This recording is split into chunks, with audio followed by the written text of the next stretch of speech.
High বন্ধুরা, Jhuma Bengali kitchen থেকে YouTube চ্যানেলে তোমাদের সকলকে স্বাগত জানাই।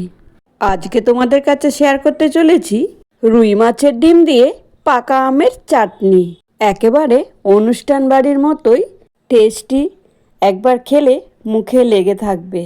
আমি এখানে দুটো বড় সাইজের আম কেটে এইভাবে টুকরো করে নিয়েছি, আর মাছের ডিমটা আগেই ধুয়ে পরিষ্কার করে রাখছি। এখন লবণ, হলুদ ও লঙ্কার গুঁড়ো আর কতগুলো গোটা রসুন আর একটু কোচানো কাঁচা লঙ্কা দিয়ে এইভাবে ম্যাশ করে নিলাম। বন্ধুরা, আমি এখানে ঝালটা কম দিয়েছি, যেহেতু টক মিষ্টি চাটনি হবে। ঝালটা তোমরা যেমনটা খাবে ঠিক তেমনটাই দেবে। মাছের ডিমটা ভালো করে ম্যাশ করে নিয়ে 1 চামচ বেসন দিয়ে ভালো করে এইভাবে মেখে নিলাম। বন্ধুরা, তোমরা যারা আমার এই রেসিপিটি দেখছো, রেসিপিটি ভালো লাগলে একটা লাইক দিয়ে পাশে থাকা বেল বাটনটি প্রেস করে দিও। তাহলে আমি যত নিত্য নতুন ভিডিও আপলোড করব, সবার প্রথমে নোটিফিকেশন তোমাদের কাছেই পৌঁছাবে। তোমাদের সঙ্গে কথা বলতে বলতে ভিডিওটা আমার অনেকটাই এগিয়ে গেছে। আর এখন দেখো, মাছের ডিমগুলো একটা সাইড ভালো করে ভাজা হয়ে গেছে। এখন অপর সাইডটা ভালো করে ভেজে নেব। আর দেখো, মাছের ডিম এখন প্রায় ভাজা হয়ে গেছে। এবার তেল থেকে তুলে নিলাম। তো বন্ধুরা, এইভাবে অবশ্যই একদিন পাকা আম দিয়ে মাছের ডিমের চাটনি বানিয়ে খেয়ে দেখো, আর কেমন লাগলো একটা কমেন্ট বক্সে কমেন্ট করে জানিও। এবার দেখো, বাকি মাছের ডিমগুলো এইভাবে গ্যাসের ফ্লেম মিডিয়ামে রেখে উল্টিয়ে পাল্টিয়ে ভেজে তুলে নেব। বন্ধুরা, আমার এই পাকা আমের মাছের ডিমের চাটনিটি একটা বড় রেস্টুরেন্টে খেয়েছিলাম, খুবই অসাধারণ টেস্টি লেগেছিল। আর সেই কুককেই জিজ্ঞাসা করেছিলাম কিভাবে বানিয়েছিল। তো বন্ধুরা, মাছের ডিম তো ভাজা হয়ে গেছে। আবার একটা অন্য কড়াইয়ের মধ্যে ফোড়নে দিলাম শুকনো লঙ্কা ও সর্ষে। ভালো করে নেড়েচেড়ে ভেজে নিলাম। এরপর কেটে রাখা আমগুলো তেলের মধ্যে দিয়ে ভালো করে নেড়েচেড়ে নিলাম। বন্ধুরা, তোমরা চাইলে কাঁচা আম দিয়েও বানাতে পারো, কিন্তু আমি এখন কাঁচা আম পাইনি। আর এই পাকা আমগুলো ভীষণ টক, তাই ভাবলাম এই পাকা আম দিয়েই চাটনিটা বানিয়ে ফেলি।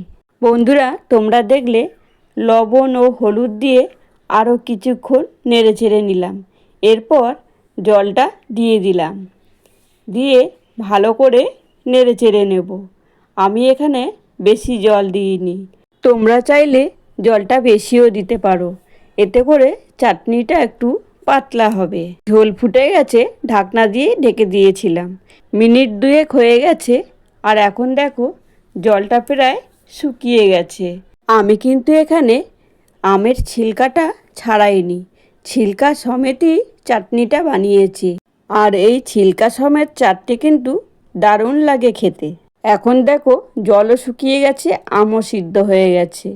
এই সময় আমি চিনিটা দিয়ে দিলাম, দিয়ে আবারও ভালো করে নেড়ে চেড়ে নিলাম। এবার দেখো চিনিটা গলে গিয়ে কতটা ঝোলে পরিণত হচ্ছে। এই সময় ভেজে রাখা মাছের ডিমগুলো হাত দিয়ে এইভাবে ভেঙে গুঁড়িয়ে নেব। সবগুলো মাছের ডিম আমি এইভাবে ভালো করে গুঁড়িয়ে নিলাম। এদিকে দেখো চাটনি প্রায় হয়ে এসছে।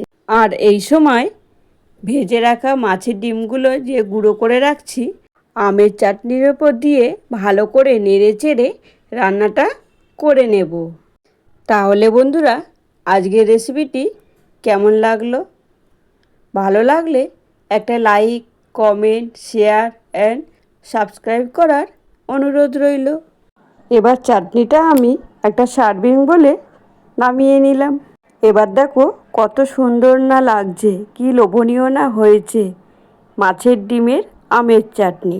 ভাত কিংবা রুটি দুটোতেই লাগে খুবই অসাধারণ।